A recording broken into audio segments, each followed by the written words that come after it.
30절 말씀 보면 내 혀에 어찌 불의한 것이 있으랴 하는 말씀이 있습니다. 이 혀라고 하는 것은 말을 이야기합니다. 내 말하는 것 가운데 불의한 것이 있으랴. 의와 불의는 우리를 하나님 앞에 당당하게 서게 하고, 불의는 우리가 무엇을 할지라도 하나님을 두려운 마음으로 피하게 합니다. 우리 신앙을 표현하는 가장 표면적인 행위는 말입니다. 생각이 얼마나 고결한지, 생각이 얼마나 고상한지 알지 못하겠으나 한마디의 말은 사람을 살리게도 혹은 죽이게도 합니다. 몸에 난 상처는 치료받을 수 있으나 말로 받은 상처는 치유되지 않는다는 말이 있습니다. 오늘 우리는 이 욥기서의 말씀을 통하여서 우리가 하는 말에도 능력이 있음을 깨달아서 내가 살리는 능력이 있는지, 죽이는 능력이 있는지, 내가 도울 수 있는 능력이 있는 사람인지, 내가 무너뜨리는 능력을 가진 사람인지, 그러한 마음으로 오늘 이 말씀을 함께 묵상하며 우리 말의 능력을 다시 한번 깨닫고 돌아가는 아침이 되기를 바랍니다. 말이라고 하는 것은 가장 손쉬운 자기 표현이기도 합니다. 그러나 말이라고 하는 것은 가장 어려운 자기 표현이기도 하죠. 말에는 결과와 책임이 따르기 때문입니다. 말은 공기 속에 사라지지 않습니다. 말은 사람의 마음에 남게 되어 있죠. 그래서 마태복음 12장 34절 말씀에는 악한 사람은 선한 말을 할 수 없다는 것을 전제로 하면서 이렇게 말씀하십니다. 사람은 마음에 가득한 것을 입으로 말한다 라고 주님이 말씀하시죠. 그리고 37절에 넘어가면은 이렇게 결정을 짓습니다. 내 말로 의롭다함을 받고 내 말로 정죄함을 받으리라. 그렇다면 우리가 이 하루 동안 할 수 있는 그 모든 말들의 무한 책임이 오늘 이 말씀 가운데는 담겨져 있음을 알아야 합니다. 오늘 우리는 각자의 삶의 현장으로 파송을 받아서 하나님께서 우리 마음에 담은 것을 말하는 그 책임, 그 사명을 감당하게 될 것입니다. 오늘 이 아침에 우리 자신의 인격들을 내려놓고 하나님께서 주시는 믿음으로 채워짐으로 말미암아 우리 인격이 할 수 있는 말의 차원을 넘어서 하나님의 신앙, 하나님을 바라보는 신앙의 사람이 할 수 있는 말로 이 하루를 채울 수 있기를 바랍니다. 욥기서의 대부분은 욥과 그의 친구들이 나눈 대화로 채워져 있습니다. 특별히 이 안타까운 사정을 들은 친구들이 달려와서 욥을 만나고 욥의 그 형편을 보면서 가슴을 치면서 함께 7일 동안이나 눈물을 흘리면서 가슴 아파하고 안타까워하고, 그리고 먼저 입을 연 엘리바스의 말을 통하여서 어떻게 해서든 이 친구 욥을 이 고난 가운데서 건져주고 싶은데 마음은 간절하고 좋습니다. 그런데 건져주기를 원하는 그 말 가운데 자기의 의가 담겨져 있었습니다. 자기의 생각이 담겨져 있었지요. 자기가 하고 싶은 그러한 말을 하게 됩니다. 무엇이었냐면은 인과 응보의 그러한 질서의 말을 합니다. 죄라고 하는 것은, 고난이라고 하는 것은 하나님이 거저주시는 법이 없다. 고난은 죄의 대가인데, 죄의 대가로 인하여서 고난을 받는 것인데, 네가 이런 고난을 받는 것은 아마 무엇인가 감춰진 죄가 있지 않겠느냐? 꺼내놓고 회개하여 이 고난에서 나와라. 물론 좋은 의도의 격려의 말입니다만은 중요한 것은 이 말로 인하여서 그 말을 들은 욥이 위로받지 못하고 오히려 마음에 상처가 되었다는 것입니다. 그래서 오늘 본문 말씀은 욥이 그 친구들에게 하는 반문의 이야기를 담고 있습니다. 참 귀한 걸음 달려와서 이렇게 우정을 보여주는 것은 좋고 감사하지만은 그 말로 인하여서 내가 받는 이 상처는 어쩔 수가 없구나. 그것을 오늘 점잖게 표현하고 있는 것입니다. 24절 말씀에 보면은 내게 가르쳐서 나의 허물된 것을 깨닫게 하라. 그러면 내가 잠잠하리라 하는 것입니다. 친구 엘리바스의 그 우정의 말로도 이 욥을 위로하지 못했다는 말입니다. 얼마나 많은 말을 했습니까? 3장 이후에 4장에 걸쳐서 5장 초반까지 많은 말을 했지만 유익이 없었다는 것입니다. 유익이 없었다. 말을 많이 해서 기운은 다 쏟았지만은 마음은 다 표현했는지 모르겠지만은 받는 이가 유익이 없었다. 신앙의 첫 번째 질서, 내가 아니고 하나님이십니다. 두 번째 질서, 내가 아니고 이웃입니다. 나를 채우는 믿음은 가장 이 아이 같은 수준의 믿음이에요. 이 믿음이 성장하면 나를 채워달라고 하는 그 믿음과 기도는 바뀌게 됩니다. 옆에서 신음하는 이웃을 보게 되지요. 그래서 어떻게 하면은 나를 희생하고 내 것을 들여서라도 내 이웃이 살아나는 것을 위하여서 애쓰는 성숙한 신앙입니다. 완전한 신앙은 나의 모든 것을 들여서 아버지께 영광을 올리는 아버지의 창조의 질서를 이루는 것이 완전한 신앙을 이름입니다. 그것을 위하여서 오늘 우리도 기도하고 있는 것입니다. 어떤 분은 이렇게 말합니다. 의를 행하려고 하지 말고 말라는 말을 해요. 긍정적인 상황으로 바꾸기 전에 네가 부정적인 상황을 만드는 사람이 되지 말라는 것이죠. 엘리바스의 그 말은 많은 말을 했지만은 이 욥을 살리기보다는 오히려 마음을 아프게 하는 그러한 결과를 낳게 됩니다. 하나님께서는 오래전에 들은 말인데 잊혀지지 않는 말입니다. 이것이 꼭 그렇다는 것은 정설은 아니고 의미가 있다는 건데요.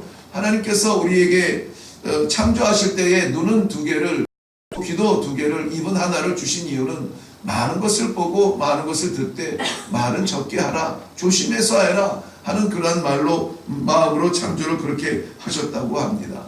이와 반대로 듣지 아니하고 듣는 것은 적게 하고 듣는 것은 싫어하고 말을 많이 하는 사람들이 있습니다. 신앙의 성숙함을 보이기 위해서는 큰 장애가 아닐 수가 없습니다. 말을 많이 하는 사람들은 분명 자기 중심적인 사람들일 겁니다. 내가 하고 싶은 대로 그냥 내뱉는 말들, 그것을 의라고 말할 수가 있습니다.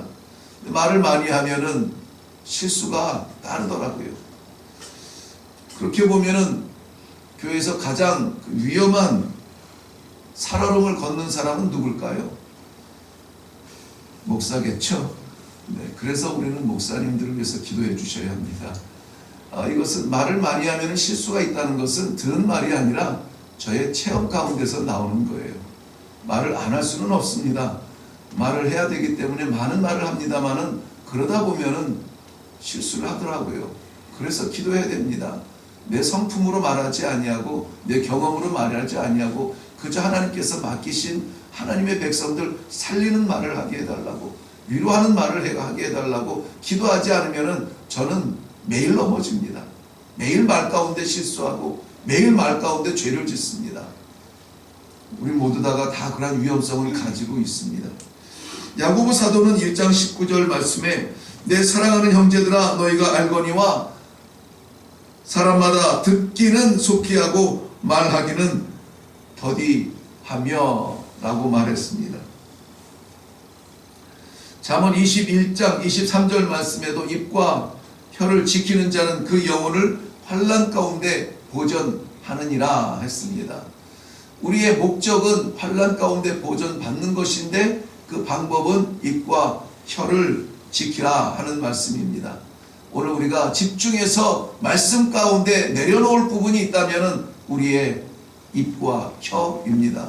말을 하나님 앞에서 온전하게 내려놓음으로 말미암아 내 말이 아니라 아버지의 말을 대언하는 그러한 종의 삶을, 도구의 삶을 살게 하여 주시옵소서. 잊혀지지 아니하도록 이 말씀이 오늘 하루 내내 어디를 가든지 나의 세계가 아니라 하나님의 도구의 세계로 살아가되 살리는 말, 좋은 말 많이 하는 복된 하루가 되게 해달라고 이 아침에 힘을 달라고 기도할 수 있기를 바랍니다. 그러기 위해서는 우리는 다짐해야 됩니다. 아, 그렇구나. 유익한 말을 좀 많이 하자. 살리는 말을 좀 많이 하자. 25절 말씀에 보면은 옳은 말이 어찌 그리 고통스러운고 너희의 책망은 무엇을 책망함이냐. 그것을 이렇게 뒤집어서 말하면 옳은 말이라고 하는 것은 정직한 말이라는 거예요. 정직한 말. 고통스럽다는 말은 똑같은 단어로 표현될 때에 유력하다, 힘이 있다라는 말이에요. 정직한 말은 힘이 있다는 것입니다. 우리가 정직한 말을 할 때에는 힘을 얻을 수가 있습니다.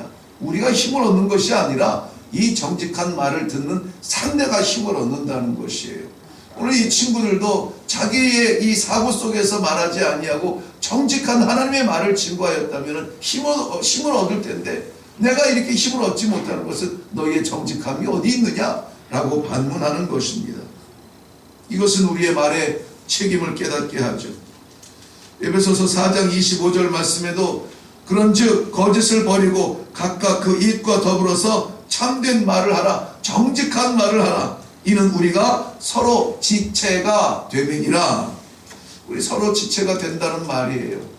그래서 내가 쏘는 말로 말을 듣는 상대방이 상처를 받았다면 그것은 내가 상처를 받은 거예요. 우리가 서로 한 몸이요 한 지체라고 하는 것입니다. 가장 먼저 뜨겁게 깨닫는 것, 아파하는 것은 바로 내 말을 듣는 상대가 아니라 머리 대신 주님이라는 것을 알아야 합니다. 나는 말을 뱉어서 시원할 수 있습니다. 그러나 그 받은 말 인하여서 상처가 되는 이웃이 있다면 아니요, 이웃이 상처가 되는 것이 아니라 머리 대신 예수 그리스도께서 아파한다는 것입니다. 너 그렇게 말해서 될 사람이 아닌데, 네 입에 담은 믿음이 그 믿음이 아닌데, 우리 주님이 먼저 아파한다는 거예요. 그렇다면 주님을 아파하게 하는 것 대신에 주님을 행복하게 하는, 기쁘시게 하는 일은 무엇이겠습니까? 우리가 유익한 말을 하는 거예요. 진실한 말을 하는 겁니다. 생명의 말을 나누는 것입니다. 돕는 말을 하는 겁니다. 위로의 말을 하는 겁니다. 오늘 우리는 많은 말들을 좀 정제해서 이러한 말들로 이 하루를 채울 수 있기를 바랍니다.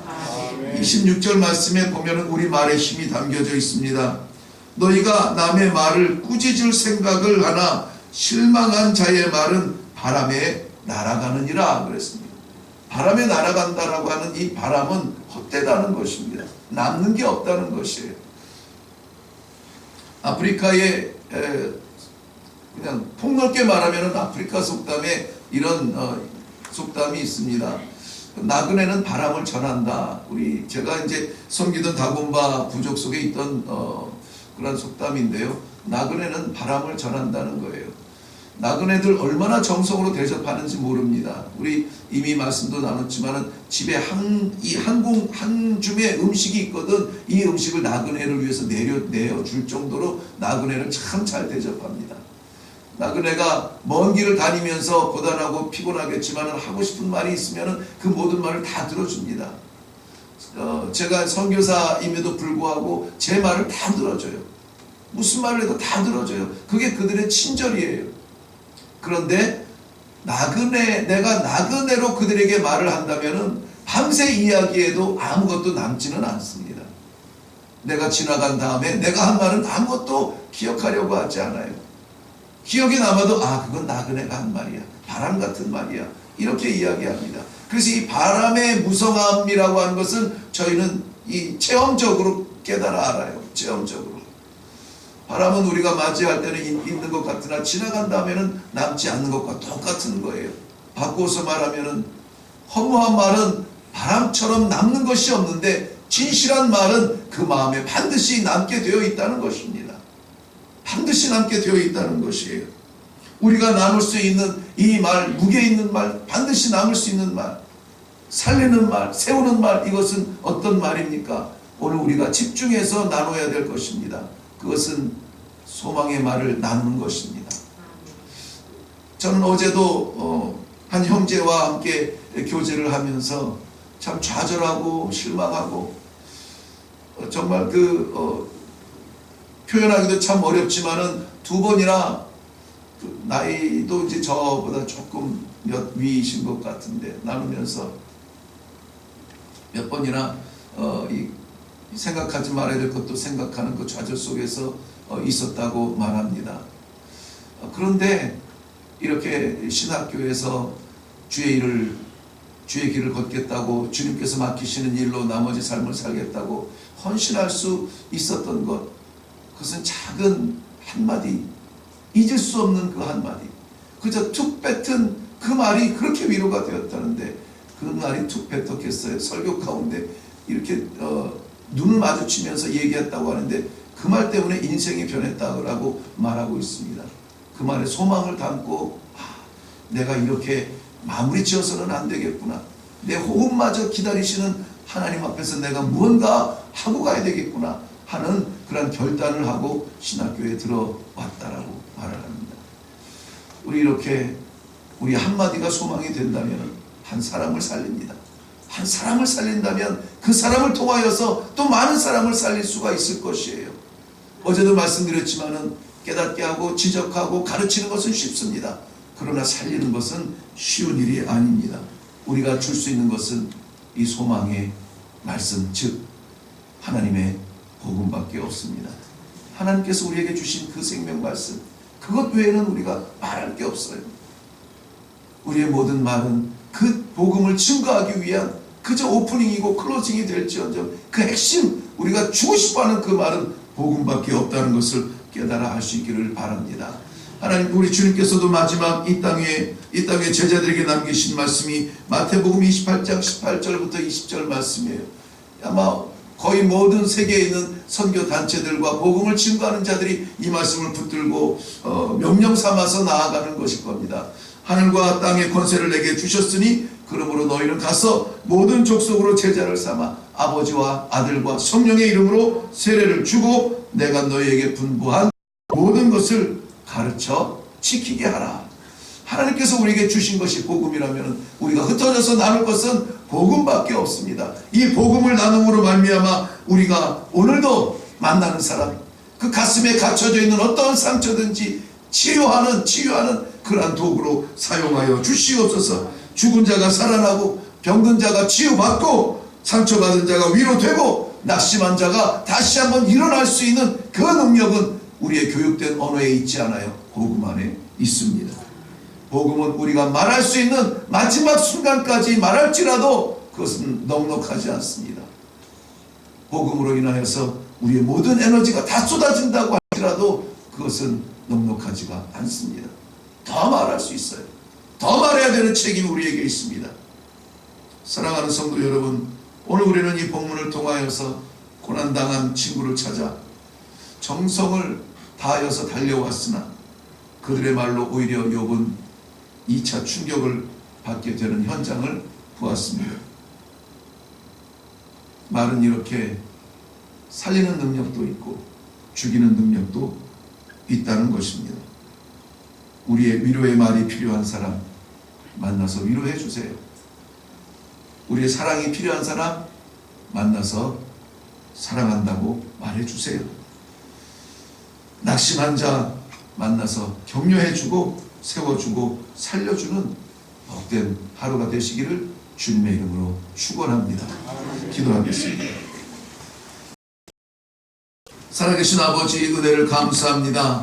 이 하루를 살아가야 되는 분명한 목적을 주시니 감사합니다. 숙제가 많습니다. 고민이 많습니다. 할 일이 많습니다. 그러나 그것보다 중요하게 우리 하나님께서 주신 이 말씀 받아서 이렇게 하나님께서 증거하기를 원하는 생명의 말씀에, 생명의 복음의 대언자로 살아가도록 이 하루를 열어주시니 감사합니다. 이 생명 복음 필요한 사람 반드시 만나게 하여 주시옵소서. 그리하여서 이 복음을 전달받고 생명을 얻게 하여 주시옵소서. 우리의 입에 유익한 말을 담아 주시옵시고, 아버지 하나님께서 우리의 입에 소망의 말을 담아 주시옵시고, 우리의 입에 생명의 말씀을 담아 주시어서 우리로 하여금 주의를 감당하는 그러한 사명자로 이 아침을 시작하게 하여 주시옵소서. 주의 복음 전하되 마르지 아니하는 주의 복음, 주의 생명 전하되 영원한 주의 생명 나누는 저희 모두가 되어서 이 하루도 하나님 아버지 앞에 보내는 귀한 예배와 같은 삶을 살아드리게 하여 주시옵소서. 감사드리옵고 예수님 이름으로 기도하옵나이다. 아멘.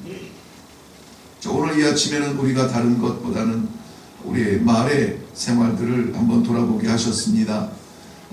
오늘 만나는 모든 사람들에게 생명복음 증거하도록 우리 말에 능력을 부어 주시옵소서. 성령 하나님 우리의 인격을 가리워 주옵시고 하늘의 문을 열어서 생명복음 증거하는데 우리를 파송하여 주시옵소서. 만나는 사람마다 위로하며 사랑하며 이 복음의 증거를 나누는 귀한 말을 입술로 사용하여 주시옵소서. 이 아침에 우리 성령께서 우리의 입술을 주장해 달라고 우리 간절하게 기도하고 내려갈 수 있기를 바랍니다.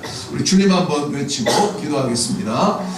주여 아버지 은혜를 감사합니다. 이 아침에 아버지 하나님 음성으로 주님을 향한 우리의 신앙을 고백하기